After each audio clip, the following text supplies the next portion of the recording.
Welcome to Consuming Python APIs with React. My name's Wayne Merry. I've been a software developer since 1995, working in the web. I've worked with Django since 2010. I've worked in industrial automation and finance. And this is video 1.1. In this series, we'll first look at what a single page application is and a front-end framework.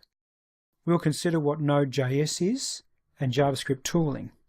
Node.js allows us to develop web applications using running JavaScript on the server. Traditionally, JavaScript was run in the browser. Node.js lets us run in broader environments.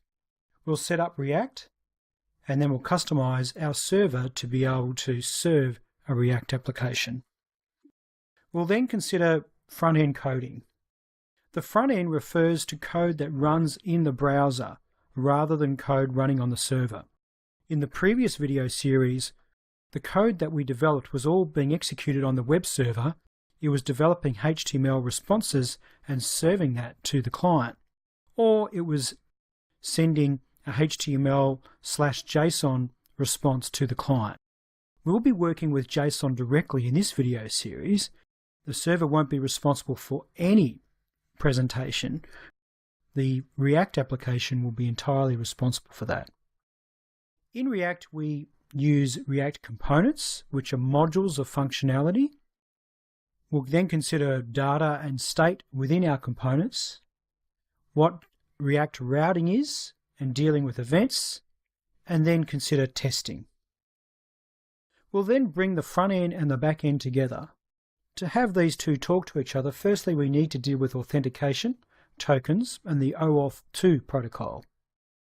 We'll look at our React application consuming resources from our server. We'll allow the user to bookmark our various CRUD views. We'll look at extending our bookmark application with counting likes and collecting comments.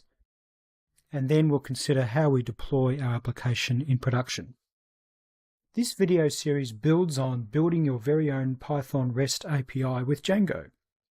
The Django REST framework server that we built in that series will be used in this series.